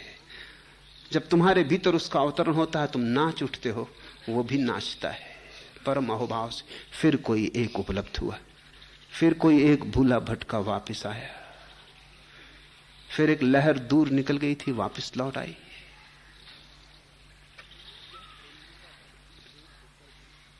यह प्रेम रूपा भक्ति एक होकर भी तीनों कायिक, वाचिक, मानसिक सत्यों में अथवा तीनों कालों में सत्य भगवान की भक्ति ही श्रेष्ठ है, भक्ति ही श्रेष्ठ है। तीनों कायिक, वाचिक, मानसिक अथवा तीनों कालों में भूत, भविष्य, वर्तमान भक्ति ही श्रेष्ठ है, भक्ति ही श्रेष्ठ है। क्योंकि शेष सब तो मनुष्य के कृत्य हैं, भक्ति भगवान का कृत्य है। शेष सब मनुष्य को करना पड़ता है, योग, तप, त्याग, तपश्चर्या। भक्ति का बिल्कुल दूसरा ही आधार है। मनुष्य छोड़ता है कि तू कर, मनुष्य सिर्फ करने देता है, उसे रोकता नहीं। शेष सब साधना विधियां विधायक है, भक्ति सिर्फ अवरोध को हटाती। भक्ति ये कहता मैं बाधा ना दूंगा, बस इतना मेरा भरोसा मुझको है कि मैं बाधा ना दूंगा। तू आएगा तो मैं द्वार बंद ना रखूंगा, मगर तुझे लाऊं कैसे? द्वार खोल के आंखें बिछा के तेरी राह में बैठा रहूंगा, अहिर्निश बैठा रहूंगा, सांझ सुबह रात दिन 24 घंटे तेरी प्रतीक्षा करूंगा। लेकिन कहां से तुझे पकड़ के ले आऊं वो मेरा बस नहीं। तेरी कृपा होगी तो तेरा गुणगान करूंगा, तेरे गीत गाऊंगा, तेरे लिए नाचूंगा। द्वार बंद ना रहेंगे, बस इतना भक्त कह सकता है। अवरोध ना रहेगा मेरी तरफ से, तू आए और मुझे न पाए ऐसा ना होगा, मैं मौजूद रहूंगा। से सारी साधना पद्धतियां करने को कहती हैं, भक्ति छोड़ने को। इसलिए नारद कहते हैं भक्ति श्रेष्ठ है क्योंकि वो भगवान का कृत्य है। जैसे तुम अपने हृदय को खोल देते हो, वो जो लिखता है तुम लिखने देते हो, उसके हस्ताक्षर बन जाते हैं भक्त के ऊपर। इसलिए भगवान की प्रतिमा को भक्त जिस भांति प्रकट करता है, कोई दूसरा साधक नहीं कर पाता। यह प्रेम रूपा भक्ति एक होकर भी गुण, महात्म शक्ति, रूपा शक्ति, पूजा शक्ति, स्मरणा शक्ति, दास्या शक्ति, साख्या शक्ति, कांता शक्ति, वात्सल्या शक्ति, आत्मनिवेदना शक्ति, तन्मया शक्ति और परम विरहा शक्ति, इस प्रकार से 11 प्रकार की होती। भक्ति तो एक ही है, लेकिन भक्त 11 प्रकार के होते। भगवान को जिस रूप में तुम भजना चाहो, सूफी हैं वो भगवान को प्रेयसी मानते, स्त्री के रूप में मानते। ठीक, भगवान को इससे कुछ ऐतराज नहीं, क्योंकि भगवान दोनों है, स्त्री में भी है, पुरुष में भी है। सूफियों ने भगवान को प्रेयसी माना, उस तरह से उन्होंने यात्रा की। भारत में प्रेयसी किसी ने माना नहीं। कृष्ण भक्त थे, वो उसे पुरुष मानते। इस सीमा तक पुरुष मानते हैं कि बंगाल में एक संप्रदाय है कृष्ण भक्तों का, जो स्त्रियों जैसे कपड़े पहनता है। रात सोता भी है तो कृष्ण की मूर्ति को हृदय से लगा के सोता है। वो पति है, भक्त पत्नी है, सखी है, गोपी है, वो भी ठीक है। जिस विधि जिसको सरल मालूम पड़े, ये भक्त के ऊपर निर्भर है, उसकी भाव दशा पर निर्भर है। परमात्मा तो सब है, लेकिन तुम अभी इतने विराट नहीं कि उसके सब रूप को इकट्ठा अपने में ले सको। तुम्हें तो कहीं एक द्वार से प्रवेश करना होगा, उसके तो अनंत द्वार हैं, लेकिन सभी द्वारों से तुम प्रवेश ना कर सकोगे। जिस द्वार से तुम्हें प्रवेश करना हो, तुम उस द्वार से प्रवेश कर जाओ, पहुंचोगे तुम एक पर। ये 11 द्वार नारद ने गिनाए, इनमें करीब करीब सब संभावनाएं आ जाती। अपनी अपनी संभावना चुन लेनी चाहिए। तुम्हें जैसा रुचे। परमात्मा तुम्हारी रुचि से राजी है। तुमने अगर उसे मां की तरह पुकारा, काली की तरह पुकारा, तो वो मां की तरह प्रकट होने लगेगा। इसका केवल इतना ही अर्थ हुआ कि तुम जो रूप रंग उसे देते हो वो उसी रूप रंग में प्रविष्ट हो जाता है। सभी रूप उसके। रामकृष्ण को वो काली के रूप में प्रकट हुआ, वो मां को पुकारते रहे, वो मां का ही गीत गाते रहे। भक्त ढांचा देता है। ऐसा समझो कि तुम एक खिड़की बनाते हो अपने मकान में, फिर तुम खिड़की पे खड़े होकर आकाश को देखते हो। आकाश का तो कोई ढांचा नहीं, लेकिन तुम्हारी खिड़की का ढांचा है। तुम्हारी खिड़की अगर चौकोर है तो चौकोर आकाश दिखाई पड़ता है। तुम्हारी खिड़की अगर गोल है तो गोल आकाश दिखाई पड़ता है। यद्यपि तुम्हारी खिड़की के कारण आकाश गोल नहीं हो जाता है और न ही चौकटा हो जाता है। और जब तुम्हें आकाश दिखाई पड़ जाएगा तुम मदमस्त हो जाओगे, खिड़की से कूद जाओगे, खुले आकाश में आ जाओगे। वहां फिर कोई रूप नहीं है, अरूप है। सगुण प्रारंभ है, निर्गुण अंत है। सगुण द्वार है, निर्गुण पहुंच जाना है। पर किसी भी ढंग से हो, किसी भी रंग से हो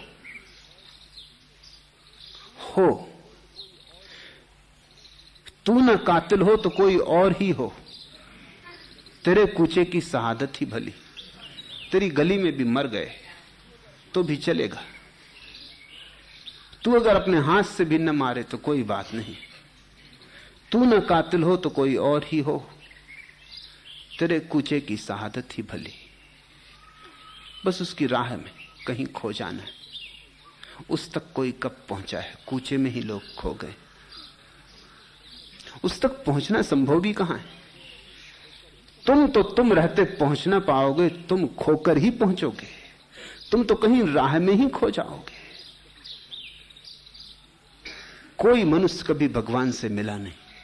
जब तक मनुष्य रहता है भगवान नहीं, जब मनुष्य मिट जाता तब भगवान।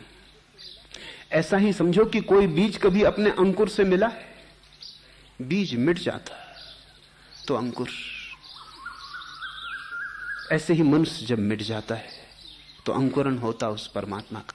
तुम्हारी मृत्यु में ही उसका आगमन है। तेरे कूचे की शहादत ही भली।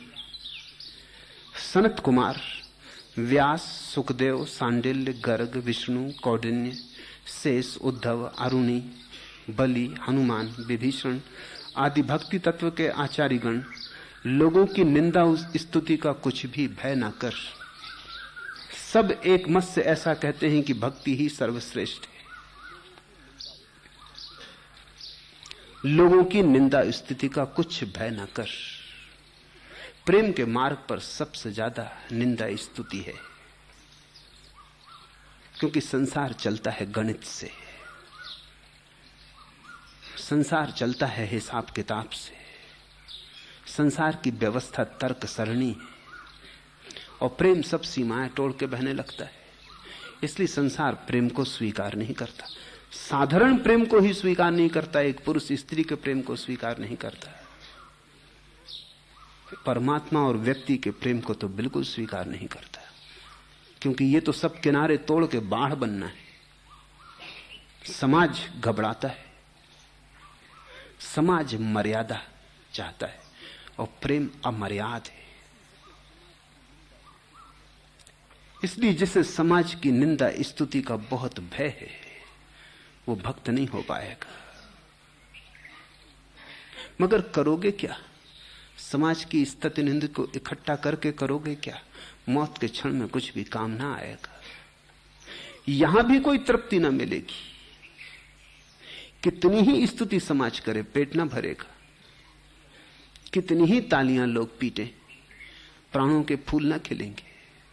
कितना ही सम्मान हो और गले में फूल मालाएं डाली जाएं, तुम भीतर दरिद्र के दरिद्र ही रहोगे। तुम्हारा भिखमंगापन ना मिटेगा। तो जरा देख लेना, कहीं समाज की निंदा स्तुति में अपनी आत्मा को तो नहीं बेच रहे हो। कहीं ऐसा तो नहीं है कि उनकी स्तुति बड़ी महंगी पड़ती। जितना जितना तुम समाज की स्तुति की चिंता करते हो, उतना ही तुम छोटे होते चले जाते हो। जितना ही तुम डरते हो, उतना तुम्हें और डराया जाता है। धीरे धीरे तुम पंगु हो जाते हो। धीरे धीरे तुम उड़ने की क्षमता खो देते हो। उड़ने का स्वप्न भी खो देते हो। धीरे धीरे तुम समाज के कूड़ा घर पर बैठे रहने को राजी हो जाते हो। इससे थोड़ा सोचना, क्या करोगे? मिल भी गई सारी स्तुति तो क्या होगा? किसी ने निंदा न की तो क्या होगा? कोई तुम्हारी निंदा ना करे, सभी तुम्हारी स्तुति करें, तो तुम्हें जीवन का अर्थ खुल जाएगा? क्या तुम्हारे प्राणों के कमल खिल जाएंगे?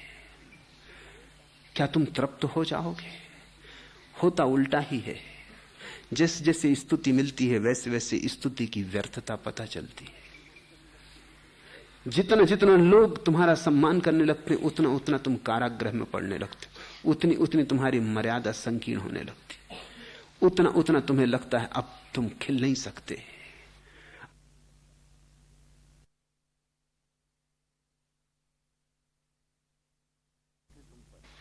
अब हजार आंखें तुम पर हैं। भक्त तो केवल वही हो सकता है जिसने एक बात का निर्णय कर लिया कि भीतर के आनंद के सामने और कोई भी चीज वर्णीय नहीं। भीतर का आनंद पहले है।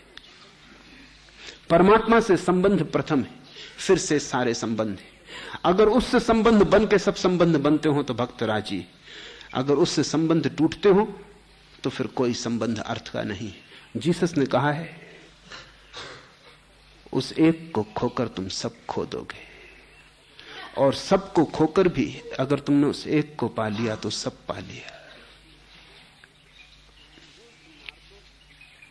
जो इस नारदोक्त सेवानुशासन में विश्वास और श्रद्धा करते हैं, वे प्रीतम को पाते हैं। वे प्रीतम को पाते हैं। विश्वास और श्रद्धा पर ये सूत्र पूरे होते हैं। इन दो शब्दों को थोड़ा सा समझ लेना जरूरी है। विश्वास का अर्थ है संदेह अभी मिट नहीं गए। संदेह हैं, लेकिन तुम संदेहों के बावजूद विश्वास करते हो। संदेह एकदम से मिट भी नहीं जा सकते। कोई जादू तो नहीं, कोई मंत्र तो नहीं कि मंत्र फेर दिया, दवा ले ली, ताबीज बांध लिया और संदेह मिट गए। संदेह हैं, लेकिन संदेहों को चुनो या न चुनो ये तुम्हारे हाथ में। मेरे पास लोग आते, वो कहते हैं सन्यास भी लेना है, संदेह भी है। मैं कहता हूं दोनों तुम्हारे भीतर। सन्यास लेने का भाव भी उठा है, वो कहते हैं उठा है। कुछ विश्वास भी आता है, कुछ संदेह भी है। तो मैं कहता हूं अब तुम्हें दो में से चुनना पड़ेगा। संदेह चाहो संदेह चुन लो, तब तुम अपनी आधी आत्मा को तड़फाओगे जो सन्यास लेना चाहती थी। सन्यास लेना हो सन्यास ले लो, तब तुम अपने आधे विचारों को तड़फाओगे, मन को जो संदेह करना चाहता था। अब तुम्हें चुनना यह है कि संदेह तो तुम बहुत दिन करके देख लिए, क्या पाया? अब थोड़ा विश्वास करके भी देख लो, एक मौका विश्वास को भी दो। संदेह तो सिर्फ सताया, संदेह से कोई सुख तो न जन्मा, कोई वर्षा तो ना हुई, आषाढ़ के मेघ तो ना गिरे, प्राणों की पृथ्वी तो वैसी की वैसी तड़फती रही, प्यासी रही। संदेह करके बहुत दिन देख लिया, अब विश्वास करके भी देख लो, एक मौका विश्वास को भी दो। कहते हैं लेकिन संदेह अभी मिटे नहीं। मैं उनसे कहता हूं संदेह के बावजूद चुनाव तो करना ही होगा। और ध्यान रखना, जब तुम चुनाव भी नहीं करते तब भी चुनाव तो हो ही रहा है। तुम कहते हो अभी सोचूंगा, अभी चुनाव नहीं करता, लेकिन इसका मतलब हुआ तुमने संदेह के पक्ष में चुनाव किया।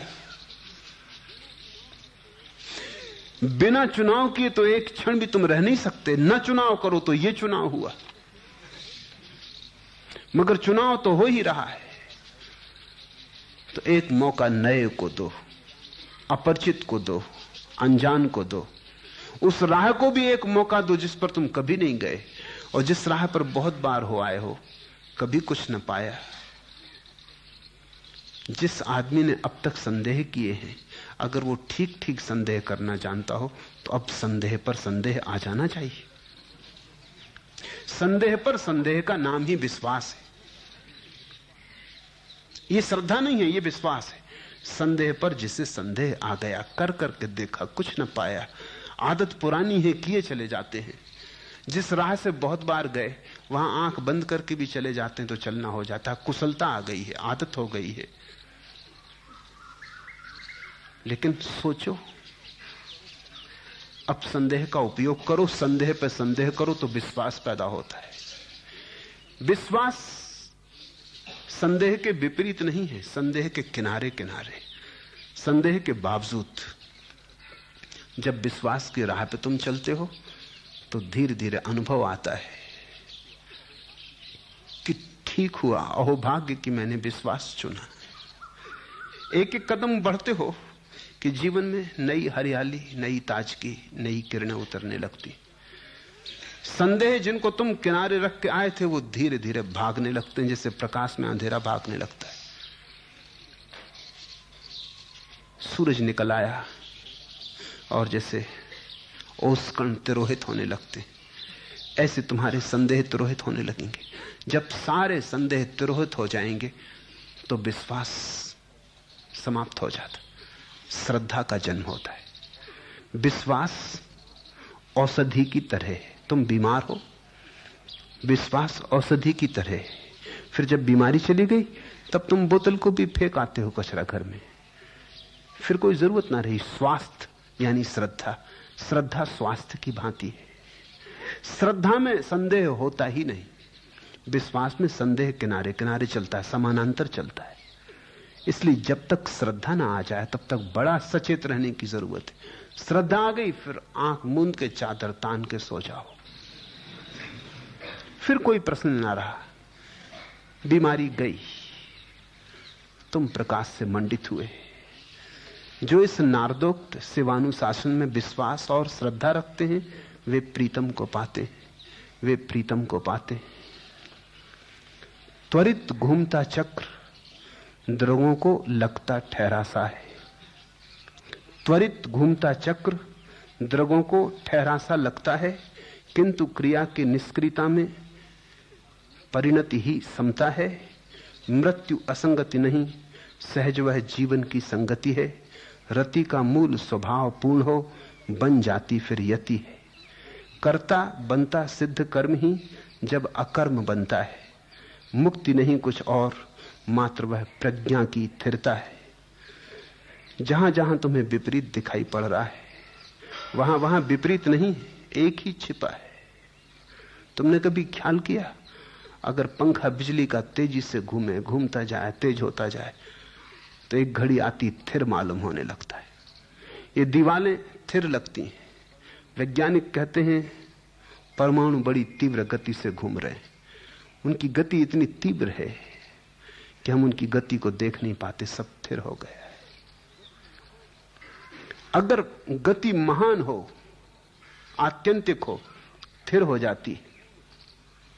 अगर कामना पूर्ण हो, कामना से मुक्ति हो जाती। अगर कर्म पूर्ण हो, अकर्म बन जाता है।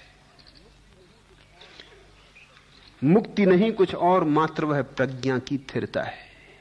और मुक्ति कहीं आकाश में नहीं, कहीं दूर भविष्य में नहीं। तुम्हारा बोध स्थिर हो जाए, ठहर जाए, निष्कंप लौ जलने लगे बोध की भीतर, बस मुक्त हो गए तुम। परमात्मा तुमसे कहीं दूर नहीं, तुम्हारे होने का एक ढंग है। तुम ही जब अपनी परिपूर्णता में निखरते हो, तुम ही जब अपने अंधकार के ऊपर उठते हो, तो परमात्मा हो। तो भक्त का जो आत्यंतिक अनुभव है वो भगवान हो जाने का है। सब दूरी खोज के दिनों की है। जैसे जैसे खोज समाप्त होने के करीब आती, भक्त और भगवान एक होने लगते।